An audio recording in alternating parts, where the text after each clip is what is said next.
The fire danger highlights the need for Central Texans to take steps now. That's why many of you should check out tomorrow night's meeting of the Wildland Urban Interface Code. Firefighters will be there to explain the importance of figuring out if your home is in a risk area. It's tomorrow from 1 to 4 in the afternoon at Austin City Hall. The code earned City Council approval in May. We'd been telling you about it for months. The Wildfire Division manager told us nearly a quarter of the homes and buildings are at risk due to the trees, vegetation, and greenbelt locations around town. Such a code is designed to bridge the gap in standards between fighting a house fire and fighting a wildfire. It is a reminder of what lies around the corner, the summer fire season in Central Texas. Take a look at this map from the Texas A&M Forest Service. Those darker areas there are where there is a high risk for wildfires. Just this weekend, they raised the fire danger in Austin from low to moderate. KXAN's Phil Prazen shows us what firefighters are doing to stay ahead of the game. Austin's wildfire division ramps up this time of year. Besides the day-to-day calls, they know high temperatures and summer winds could bring a fire in West Austin. What makes us a little more apprehensive is we're ahead of schedule.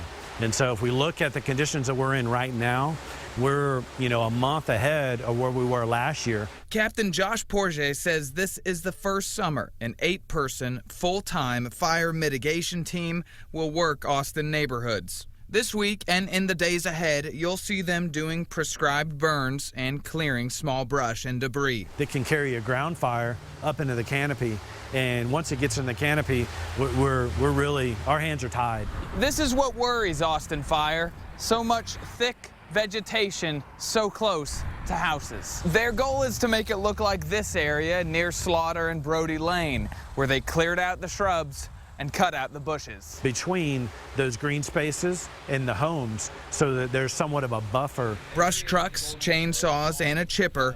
Porge says new equipment has already made a dent in one of the most high-risk areas for urban wildfires in the country.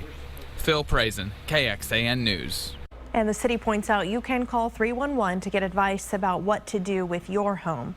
And we also have several helpful links at our website, kxan.com. And Jim joining us now for some parts of our area. Jim, it has been more than a month since we last saw some rain. That's absolutely right. There are portions of our Central Texas viewing area where it's rained not at all since early June, since before June, actually. Officially out at the airport, almost 31 inches of rain since January, but most of that shut off about a month ago. We have been dry for 28 out of the last 30 days. Not technically back in drought yet, but one place that's not ever left the drought, at least for 5 years, California. Take a look. Multiple wildfires continue to give firefighters their trouble. Several parts of the state dealing with those fires, forcing people to either leave their homes or pack up and be ready to move at a moment's notice. The state's been, again, in that 5-year drought despite the El Nino, so the danger remains high there. Here, a lot